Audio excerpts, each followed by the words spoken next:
Is it worth cooking on the salt block? I have no idea, but we're gonna find out right now. So we're gonna cook every single meat with it. Here we got our salt block, which has been preheating for an hour actually. It was at 350 degrees Fahrenheit, my oven. I'm gonna turn it on to keep the heat going. Let's start with America's favorite breakfast meat. There you go. If you could only smell. Look at that. Starting to cook right away, starting to bubble up. This is a great way to cook for our friends and family, you know?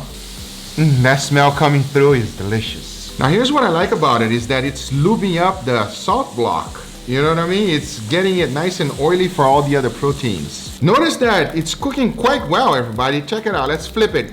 When it starts bubbling up like this is when you know. Ooh, it's rendering the fat perfectly. I mean, this is working a lot better than I expected.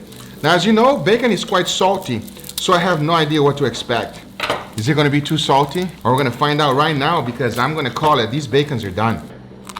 Oh, crunchy the way I like it. Not salty at all, perfectly cooked, nice golden brown. I mean, take a look at that. If that's not perfectly cooked bacon, I don't know what is. Does it work for bacon? Yes, it does. Now check this out. This is a problem right here. I guess you can only cook one thing and that's it. No, we gotta clean this up before we go to the next cook. The next thing we're gonna try is scallops. Instead of putting oil directly on the salt block, I'm just basically going to coat a little bit of oil on a pan like this and place it. Smells phenomenal, I'll tell you that right now. Since I have 2 batches, I'm gonna season only the front ones with salt, but the back ones will not be seasoned with salt. I wanna see if it's necessary to season with the salt or not, but obviously all of them will get black pepper. So I'm not quite sure if the salt block is hot enough, but I just measure with my gun, and right now it says 490. Ooh. Let's try to flip it. It's stuck.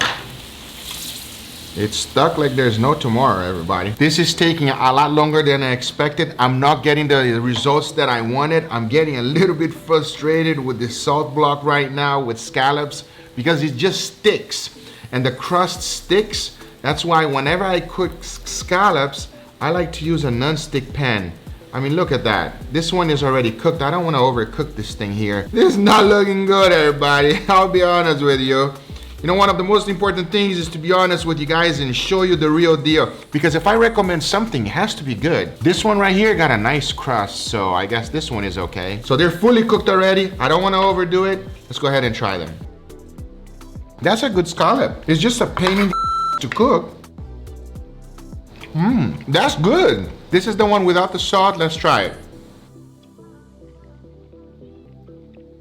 No salt is needed with the salt block. Did it get stuck? Yes, it did. Is it fun to cook with a salt block with extra scallops? I said no. It is not glamorous. Look at the mess that this thing made. And look at it now for me to cook my next protein. Come on. How in the world am I gonna clean this up? This is not coming out, everybody.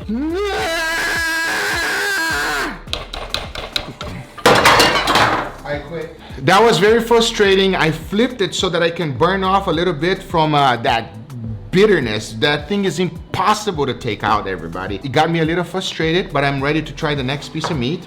And right here, we're gonna try a beautiful 2 bones pork chop. Since I flipped it to burn everything off, I'm gonna flip it back. Can tell already because it's a big, thick piece of meat. We have to season it. I'm gonna add a little bit of oil. Gonna get a nice caramelization, you gotta add some oil. It's actually working, everybody. All right, let's go ahead and flip. Oh, not bad. I'm gonna flip one more time. A lot better than the scallops, I tell you that right now. Gonna hold it up a little bit. Take a look, everybody. This is what it looks like. Now, it did took a lot longer than I expected. Let's cut it open and see what we got inside. See if it's perfectly cooked. It looks juicy, everybody. That's what I'm talking about. Let's see how it tastes. Maybe it's gonna be overly salted because we cooked it on a salt block, or maybe not. I should have cooked it sous vide. Not good. It's missing seasoning. The texture is not good. It's seemingly slightly overcooked. Not looking good for the salt block at all.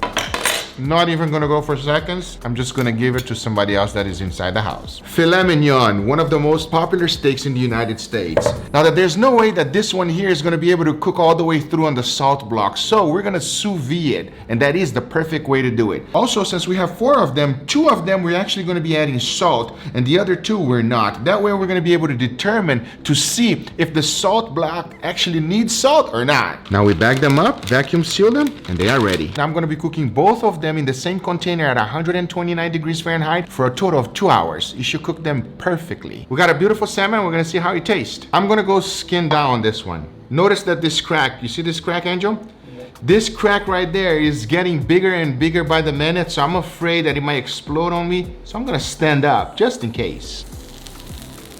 You see, everybody, I've seen other YouTubers do this and they don't show you the real experience, if you know what I'm talking about. We're showing you everything. And you see how mine is nice and black all the way around? That means that this thing here has been used in every single one that you saw. Looks like it's cooking. And this salmon right here is so good, I can just eat it raw, I'll be honest with you. See how the heat is translating? I don't want to overdo it, so I don't want to cook too much. I don't even think I want to flip, but let's see if it releases easily from the...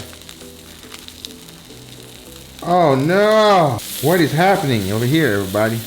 What is happening? I guess I'm just gonna kiss it on the other side.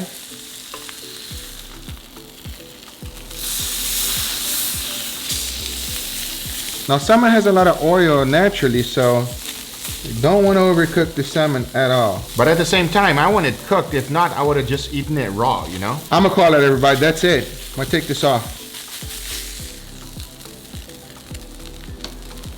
This is what it looks like. But I'm curious to find out if there's any salt. Cheers. There's no salt. You know what I do need? A little bit of soy sauce. That is necessary, I'm telling you right now.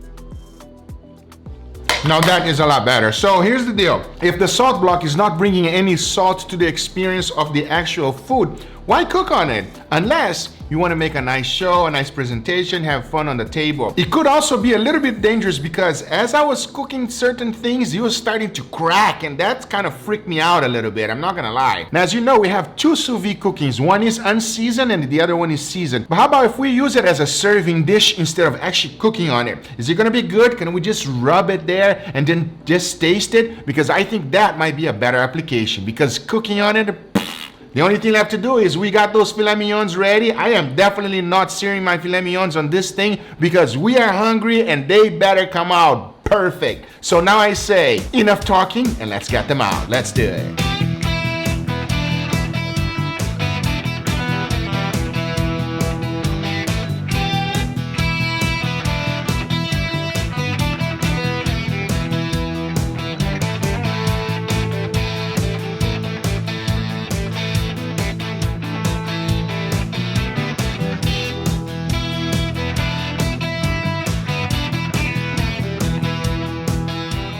All right, everybody, here we have our final steaks. I know you just got here, Mama. Today's a feast, huh? Yeah, it's just me and you, you know, because Mama was not here previously, everybody. 2 of these steaks are seasoned with salt. Okay. And 2 of them, no salt at all. Let's go for it. Let's see what happens, all right? Let's go. Sous vide steak, everybody. I didn't slice the steak before, but you guys can probably see that it's perfectly medium rare. Let me know if it's missing salt or not, Mama. You ready? Let's go. All right, let's see. Cheers, everybody.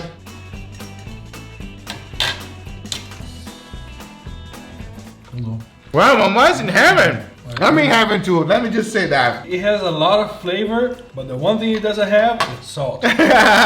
It's missing salt. So if we rub it on the salt block, what does it do, Mama? You tell me. Let's see. Fix the problem? Okay. It fixed the problem, everybody. Okay. Rubbing it on the salt is amazing. I'm telling you right now. And you know what? You rub it on the juices, you get some more extra juices in there. Yeah. Yeah, I can go for that. I highly recommend doing this as a serving plate for your guests. This is not messy. There's no problems. There's no nightmares like you guys seen it before. Listen, you have somebody with high blood pressure, they cannot have a lot of salt. Yeah, it's perfect. It just depends on how much you rub on it. You know what I mean? Oh. And since we get Extra salty now. extra salty, you can control the amount of salt. Just give a little rub and then... Wow. That's pretty good. That works like a charm, man. I highly recommend doing that. So now that it worked, now this one was fully seasoned, Mamau. Okay. Fully seasoned. Let's see if it's any better. It's fully seasoned with salt. Then you can still rub the salt if you want or not. Cheers, everybody. It's too salty now. Oh, it's too salty. Let me try without it because it's very... It's extremely salty if you rub it. If you pre-salted, you don't want to rub it. If you pre-salted, you don't want to use the slab at all to rub on it. It becomes... Not even to serve on it. Yeah. Yeah, no. I need some water. Yeah, me too. I hope you guys enjoyed this video. If you did enjoy, make sure you give it a thumbs up. If you're not a subscriber, be sure to subscribe for future videos. Remember, if you are interested in anything I use, everything is always in the description down below. Thank you so much for watching, and we'll see you guys on the next one.